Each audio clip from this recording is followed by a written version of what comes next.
क्या सच में भगवान श्री कृष्ण की पवित्र नगरी द्वारका एक ही रात में समुद्र में समा गई थी?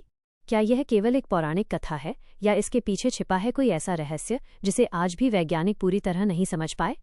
जिस नगरी को स्वयं भगवान श्री कृष्ण ने बसाया था, आखिर उसका अंत इतना भयावह क्यों हुआ? महाभारत काल के बाद की सबसे रहस्यमयी घटनाओं में से एक है द्वारका नगरी का समुद्र में डूब जाना।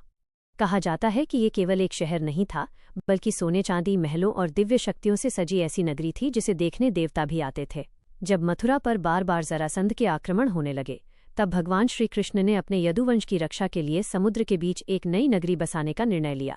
भगवान विश्वकर्मा ने स्वयं इस दिव्य नगरी का निर्माण किया। ये नगरी इतनी अद्भुत थी कि इसके महल सोने से चमकते थे, सड़कों पर रत्न जड़े थे और चारों ओर विशाल द्वार बने हुए थे। इसी कारण इसका नाम पड़ा द्वारका। कहा जाता है कि द्वारका केवल साधारण नगर नहीं था, बल्कि वह एक ऐसा स्थान था जहां धर्म, वैभव और शक्ति अपने चरम पर थे। यहाँ भगवान श्री कृष्ण अपने परिवार और यदुवंशियों के साथ निवास करते थे। समुद्र के बीच स्थित होने के कारण यह नगरी दुश्मनों के लिए लगभग अजेय थी, लेकिन समय के साथ यदुवंश में अहंकार और शक्ति का मद बढ़ने लगा। एक दिन कुछ यदुवंशी ऋषियों का मजाक उड़ाने लगे। क्रोधित ऋषियों ने श्राप दिया कि यही यदुवंश अपने ही हाथों नष्ट हो जाएगा। यही श्राप आगे चलकर विनाश का कारण बना। महाभारत युद्ध समाप्त होने के वर्षों बाद प्रभास क्षेत्र में यदुवंशियों के बीच भयंकर विवाद शुरू हुआ। मदिरा के प्रभाव और अहंकार के कारण वे आपस में ही लड़ पड़े। देखते ही देखते पूरा यदुवंश विनाश की आग में जल उठा। भाई ने भाई को मार डाला और पूरी द्वारका शोक में डूब गई। जब भगवान श्री कृष्ण ने ये सब देखा, तब उन्हें समझ आ गया कि पृथ्वी पर उनका अवतार समाप्त होने का समय आ चुका है। वे वन में चले गए और ध्यान में लीन हो गए। तभी जरा नामक एक शिकारी ने उनके चरणों को हिरण समझकर बाण चला दिया। बाण लगते ही भगवान श्री कृष्ण ने अपने देह त्याग का संकेत दे दिया। कहा जाता है कि जैसे ही श्री कृष्ण ने पृथ्वीलोक छोड़ा, वैसे ही द्वारका का अंत भी निश्चित हो गया।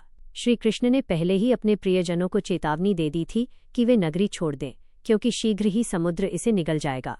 इसके बाद जो हुआ, उसने पूरी दुनिया को चौंका दिया। अचानक समुद्र में भयंकर हलचल होने लगी। विशाल लहरें उठीं और धीरे धीरे पूरी द्वारका नगरी समुद्र में समाने लगी। महल, मंदिर, सड़कें और विशाल द्वार, सब कुछ जल में डूब गया। देखते ही देखते वह दिव्य नगरी समुद्र के गर्भ में हमेशा के लिए गायब हो गई। आज भी गुजरात के समुद्र तट के पास समुद्र के भीतर प्राचीन संरचनाओं के अवशेष मिलने का दावा किया जाता है। कई वैज्ञानिक और पुरातत्व विशेषज्ञ मानते हैं कि समुद्र के नीचे किसी प्राचीन नगरी के चिन्ह मौजूद हैं। इससे द्वारका की कथा और भी रहस्यमयी बन जाती है। द्वारका के डूबने की कहानी केवल एक नगर के विनाश की नहीं, बल्कि ये संदेश भी देती है कि समय के आगे सबसे शक्तिशाली साम्राज्य भी टिक नहीं पाते। अहंकार और अधर्म अंततः विनाश का कारण बनते हैं। तो क्या द्वारका का डूबना केवल श्राप था, या फिर ये प्रकृति और समय का ऐसा रहस्य है जिसे आज भी इंसान पूरी तरह नहीं समझ पाया? अगर वीडियो पसंद आई तो लाइक, शेयर, सब्सक्राइब जरूर करें और कमेंट में जय श्री कृष्णा जरूर लिखें। जय श्री कृष्णा।